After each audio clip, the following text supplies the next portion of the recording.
podcast.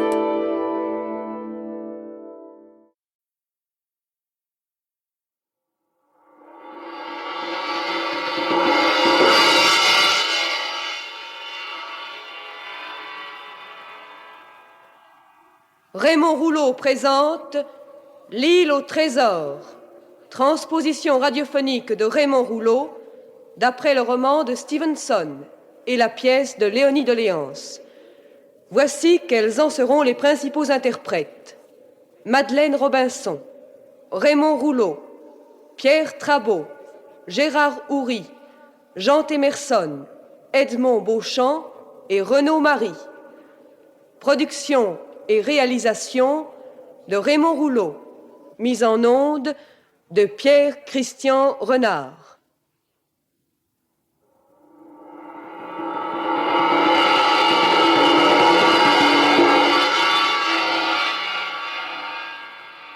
Deuxième épisode, en route pour l'aventure.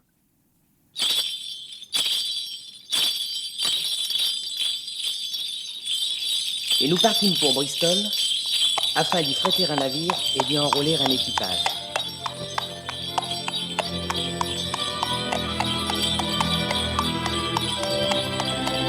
Nous arrivâmes le soir même dans ce beau port de l'Angleterre.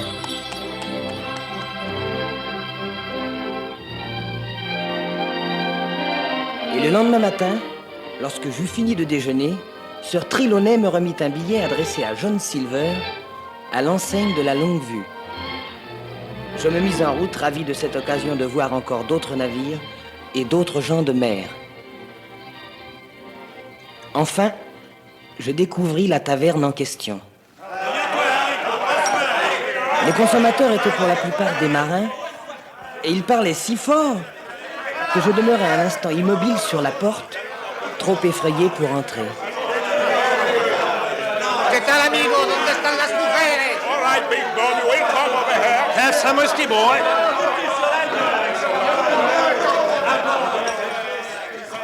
Et John Silver parut. Sa jambe gauche était coupée très près de la hanche. Il sautillait comme un oiseau en s'aidant d'une béquille. Sur son épaule était perché un perroquet qui glapissait. Pièce de 8, pièce de 8, à l'abordage. Oh, je vais vous dire, mes amis, cette fois-ci, c'est ma tournée. C'est John Silver qui régale. Et vous savez pourquoi c'est ma tournée? Eh ben, c'est parce que c'est la dernière. Parce que la taverne de la Longue Vue est une taverne convenable. C'est pas un endroit louche, vous m'entendez? Parce que j'attends l'honorable gentilhomme qui m'a embauché pour être cuisinier de son navire. En un mot, Sir Trelawney.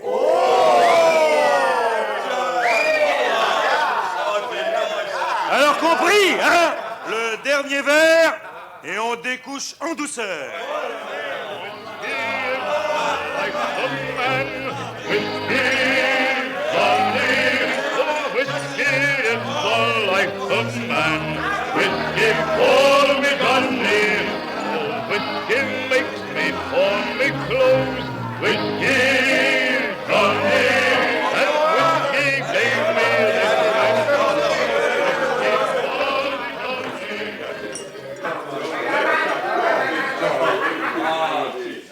Vous désirez, mon jeune ami? Je voudrais parler à monsieur John Silver, s'il vous plaît. Monsieur John Silver? Oui?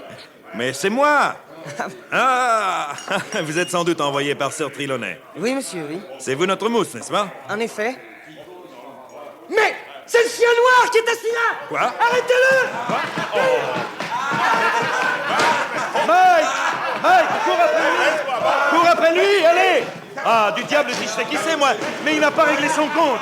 Mais ce serait l'amiral en personne que j'exigerais ce qui m'est dû, moi! Comment dites-vous qu'il s'appelle? Chien noir, monsieur, chien noir! Ah. Mais est-ce que le Sir Trelawney ne vous a pas parlé des pirates? Eh ben, c'est justement celui qui était venu voir le capitaine! Comment ça serait là? Oh, le brigand! Osez venir ici, chez moi! Ben! Ben, cours après lui avec Harry, allez, vite! Allez. Comment, c'était un de ces requins? Mais dis-moi, Morgane! Si. Morgane, viens ici, allez. Si. C'est bien avec toi qu'il buvait. Faut nous dire la vérité, hein. Avais-tu vu ce chien noir avant aujourd'hui? Ah, que non, patron, ma parole, Enfin, non. connais-tu son nom? Ah, que ma foi, non, patron. En vérité, non, c'est heureux pour toi. Si tu l'avais connu, tu n'aurais pas remis les pieds ici. Je t'en donne mon billet, moi.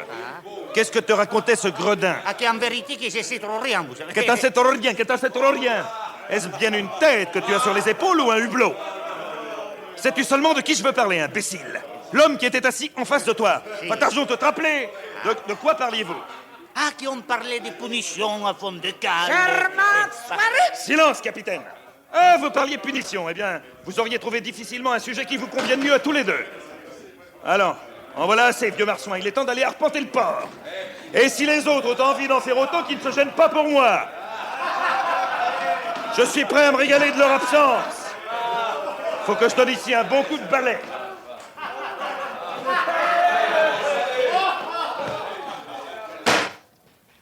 Jeune homme, asseyez-vous. Et causons un peu. Dites-moi, ce chien noir, il me semble à présent qu'il est venu ici 1 ou 2 fois déjà. Si ma mémoire est bonne, il était avec un aveugle. Mais précisément, l'aveugle aussi était de la bande. Oh, sapristi encore un qui avait un air entre 2 airs. Si seulement nous pouvions passer ce chien noir, voilà. Tiens, voilà une nouvelle qui ferait plaisir à Sir Trelawney. Oh mais calmez-vous, monsieur Silver, je vous réponds qu'il ne devait pas être facile à rejoindre. Il peut courir comme un zèbre. J'en sais quelque chose, je lui ai assez couru après. Ah, mon pauvre Hawkins. Avouez que je n'ai pas de chance. Hein, que va penser de moi Sir Trelawney? Voir chez moi ce fils de chien. Mais je compte sur vous, Hawkins, pour raconter vous-même les choses à Sir Trelawney. Vous n'êtes encore qu'un enfant, hein. Mais je vois que vous avez autant de cervelle qu'un homme. Ça, je m'en suis rendu compte dès que je vous ai vu, hein. Je vous remercie, monsieur Silver. Ah, ça, vous me plaisez. Ça, je vous le dis tout net, mon jeune ami. Et je suis heureux de penser que je vais travailler avec vous, voyez-vous? Ah, ça, j'aurais souvent recours à vos jambes de 15 ans. À présent, à quoi suis-je bon avec celle-ci? Dites-moi, Jim, aviez-vous quelques commissions de Sir Trelawney pour moi? Non, monsieur Silver, il m'a simplement envoyé l'attendre. Oh, mais à présent, il va pas tarder. Il a rendez-vous ici avec le docteur Livesey et le capitaine Smollett. Ah, parfaitement. Notre capitaine est un homme à poigne. Un excellent marin. Vous aurez beaucoup à apprendre avec lui, jeune homme. Quant au docteur, je ne le connais pas, mais on m'en a dit le plus grand bien. N'est-il pas de vos amis? C'est mon seul ami. Jusqu'à présent. Oui. Eh bien, vous en aurez bientôt 2, Jim. C'est votre nom, n'est-ce pas? Oui, monsieur. Fiez-vous à moi entièrement, vous n'aurez pas à vous en repentir. Ah, ma cuisine ne vaudra peut-être pas celle de votre maman, hein, mais... Diable. Je sais que vous êtes un fils exemplaire, Jim. Mon petit doigt me l'a dit. Je faisais de mon mieux pour l'aider là-bas à l'amiral Benbow. Oui. C'est dur pour une femme, vous savez, tenir une auberge, Oui. servir à table. Évidemment. Elle a dû vous voir partir à regret, j'imagine. Elle a beaucoup pleuré. Moi aussi, ça me faisait du mal de la quitter. C'était la première fois. Oui. Elle m'a dit que c'était aussi la première peine que je lui faisais. Enfin, mais n'est-ce pas, un homme doit faire sa vie. Évidemment, mon petit, évidemment. Bonjour, messieurs. Oh, je suis très honoré de votre visite, messieurs. Voulez-vous prendre place? Puis-je vous servir quelque chose? Non, rien pour l'instant. Rien Rien qu'un verre de bière, peut-être. Qu'en dites-vous, là, vous êtes Je vous présente notre cuisinier, John Silver, l'homme dont je vous ai parlé. Silver, voici notre chirurgien du bord. J'avais hâte de vous connaître, docteur. Nous venons de parler de vous avec Jim. Il me semble qu'il n'y a pas grand monde chez vous, Silver. Oh, vous savez, c'est une heure assez tranquille. D'ailleurs, ma femme suffira à garder la maison ouverte en mon absence. C'est une négresse. Elle travaille comme Cat et fait moins de bruit que capitaine. C'est pas capitaine. Pièce de 8. Pièce de 8. J'aimerais que vous fassiez une commission pour moi, Silver. Si toutefois vous pouvez quitter la longue vue pour un moment. Tout à vos ordres, monsieur, mon service d'abord, mes intérêts ensuite. Fort bien. Il s'agit d'aller porter sans retard cette lettre qui doit être remise à mon banquier avant 5 heures. Veux-tu accompagner Silver, Jim? Oui. Ça t'amusera de visiter Bristol. Oh, avec joie, monsieur, avec joie. C'est que nous sommes déjà de grands amis. Dites-moi, Trelawney, Jim vient de me faire part d'un incident singulier. Oh, docteur, je suis navré d'avoir aussi bêtement laissé échapper, vous savez. Partez vite, vous nous raconterez cela au retour. pourtant, il va Permettez, mon cher Livesey. Je connais mes affaires mieux que vous. Alors, voyons. Que pensez-vous de cet homme-là? N'est-ce pas une véritable trouvaille? Peut-être. Peut-être. Enfin, qu'entendez-vous par là? Un trouvaille, soit. Mais quelle espèce de trouvaille? J'avoue que son aspect est sympathique, mais Jim vient de me dire à l'instant qu'à son arrivée ici, la salle était pleine de clients. Pleine de clients. Mais voudriez-vous qu'elle fût toujours vide? Mais écoutez-moi donc avant de rire. Parmi ses clients se trouvait le fameux chien noir qui s'est enfui en apercevant Jim. Ben et alors? Et alors? On n'a pas pu le rattraper. Ben voilà qui est fâché, mais qu'est-ce que ça a à voir avec Silver? Rien peut-être. Néanmoins, avouez qu'il est étrange. Mais que- voyons, là, il n'est pas étonnant que cet individu fréquente les tavernes. Et c'est le hasard seul qui l'a amené ici, mais voyons, c'est l'évidence même. Peut-être. Voyons, voilà un homme, Silver, sur lequel j'ai recueilli les meilleurs renseignements, qui a perdu une jambe au service de sa patrie et dire qu'il ne touche même pas une pension. Oh, en quel temps vivons-nous? Eh bien, mon cher ami, si vous êtes tout à fait sûr de votre homme, mettons que je n'ai rien dit. Oui, ben, je crois que ce sera préférable, en effet. Ah, voici le capitaine Smollett. Capitaine, votre chirurgien, le docteur Livesey. Capitaine. Monsieur. Alors, capitaine, tout va bien, j'espère. Sommes-nous prêts à appareiller? Ma foi, monsieur. Asseyez-vous, je vous en prie, merci. Merci. Il vaut mieux parler franc, n'est-ce pas? Oh. Même au risque de vous offenser. Oui. Bon. Eh bien, je dois vous avouer que j'aime pas beaucoup votre expédition, monsieur. Je n'aime pas l'équipage et je n'aime pas le second que vous m'avez donné. Voilà qui est clair, j'espère. Pendant que vous y êtes, vous pourriez ajouter que vous n'aimez pas le bateau? Non, je ne parle pas du bateau. Il semble bien construit et obéissant à la barre, mais c'est tout ce que je puis déclarer pour le moment. Peut-être est-ce le propriétaire du bateau qui ne vous plaît pas non plus? Voyons, messieurs, voyons. Pourquoi envenimer cette discussion par des questions personnelles? Alors, le capitaine, à mon sens, en dit trop ou trop peu. Et il doit expliquer ses paroles. Je suis prêt à le faire. Eh bien alors parlez! Capitaine, vous semblez entreprendre ce voyage à contre-cœur. Et pourquoi? Mon Dieu, docteur, voici. J'ai accepté ce que nous appelons une commission cachetée. Oui. N'est-ce pas? En d'autres termes, j'ai consenti à prendre le commandement de ce navire pour le mener où l'ordonnera monsieur qui en est le propriétaire. Fort bien. Or, en arrivant à bord, je m'aperçois que les hommes en savent plus long que moi sur le but de l'expédition. Enfin, ça vous paraît-il correct? Non, assurément non. Après ça, j'apprends par l'équipage, notez bien, par l'équipage, qu'il s'agit d'aller chercher un trésor. C'est toujours hasardeux que le métier de chercheur de trésors. Les expéditions de ce genre ne sont pas mon fort, mais surtout quand elles sont censées rester secrètes. Et que tout le monde connaît le secret. Même les perroquets. Oh, le perroquet de John Silver! C'est une façon de parler. Allons. Bref, je suis convaincu, messieurs, que ni l'un ni l'autre de vous n'avez la moindre idée du danger auquel vous vous exposez de gaieté de cœur. Nous nous en doutons bien un peu, capitaine, mais nous acceptons ce danger. C'est notre droit. Passons au deuxième point. Vous dites que l'équipage n'est pas à votre goût. Ah ben, n'est-il pas composé de bons matelots? Ils ne me reviennent pas. Pas tout ce que je puis vous dire. Sans compter qu'on aurait pu me laisser le soin de choisir mes hommes. En effet, c'est l'usage. Mais la négligence n'est pas intentionnelle, croyez-le bien. Mais votre second, dites-vous, ne vous plaît pas? Non, monsieur, non. Je crois qu'il connaît son métier, mais il est trop familier avec l'équipage. Un second ne doit pas boire avec les matelots, que diable. Ainsi, c'est un ivrogne, d'après vous. Mais est-ce que j'ai dit ça? Alors, concluons. Que désirez-vous de nous, capitaine? Écoutez, messieurs, malgré ce que je viens de vous dire, êtes-vous toujours décidé à partir? Mais assurément! Bon. Eh bien, puisque vous avez bien voulu m'écouter avec patience, permettez-moi de vous donner un conseil. On est en train d'arrimer la poudre et les armes dans le magasin de l'avant. Et il y a toute la place nécessaire à l'arrière sous le salon. Alors pourquoi ne pas y mettre l'arsenal? Ceci me paraît très sage, n'est-ce pas? N'est-ce pas, Trelawney? Oui. Avez-vous encore quelque chose à dire, capitaine? Oui. Je vais à présent vous répéter ce que j'ai entendu dire. Il paraît que vous avez la carte du Nil.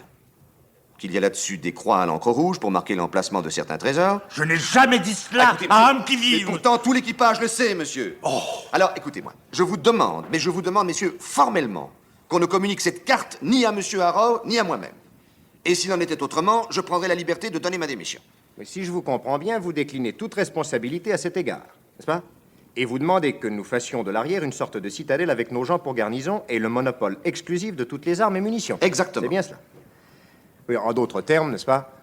Vous craignez une révolte. Je n'ai pas l'intention de me fâcher, mais enfin, il ne faut tout de même pas me faire dire ce que je ne dis pas, monsieur. Un capitaine n'aurait pas le droit de prendre le large s'il avait des raisons positives de craindre pareille chose. Et pour ma part, je ne le ferai pas. Je veux croire que monsieur Harrow est un honnête homme, ainsi que toute une partie de l'équipage, mais je suis responsable du navire. Responsable de la vie du dernier homme qui s'y trouve. Et je vous demande de prendre certaines précautions ou de me laisser résilier mon engagement. Voilà tout. Ah, capitaine Smollett. Vous connaissez la fable de la montagne et de la souris? Pardonnez-moi, mais... mais vous me rappelez cette fable. Je vous parie ma perruque qu'en entrant ici, vous ne comptiez pas vous en tenir à cette conclusion. Oh, ça c'est vrai. Ah. En entrant ici, je m'attendais à une rupture. Que je ne pensais pas que Sir Trelawney consentirait à me laisser placer un seul mot. Et vous aviez d'autrement raison. Si l'Alger ne s'était pas trouvé là, je vous aurais expédié au diable. Quoi qu'il en soit, je ferai ce que vous désirez. Mais je ne peux pas dire que ma confiance en soit augmentée. Oh, à votre aise, monsieur. Il me suffit de faire mon devoir. Bonsoir. Capitaine. Oh, Trelawney, vous avez dépassé toutes mes prévisions. Quoi? Oui, je crois sur ma parole que vous avez réussi à engager un honnête homme. La nuit se passa dans une grande agitation à bord de la goélette, à mettre tout en place. De nombreux amis de Sir Trelawney et du docteur vinrent lui souhaiter bon voyage et surtout un bon retour. J'étais harassé comme un chien lorsque, peu avant l'aurore, le maître d'équipage fit retentir son sifflet. Et les hommes vinrent se placer au bar du cabestan.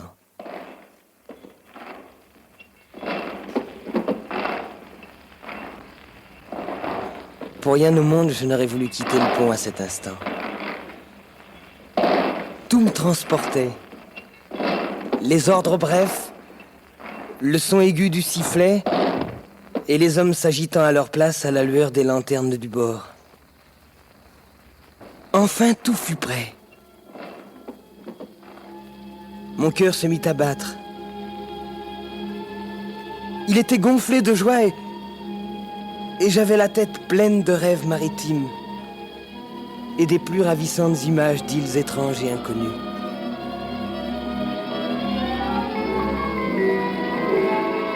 Et tandis que le soleil se levait, dans un grand fracas de jurons, de commandements, de cris d'adieu, la goélette, l'Hispaniola, leva l'ancre et appareilla pour sa grande aventure.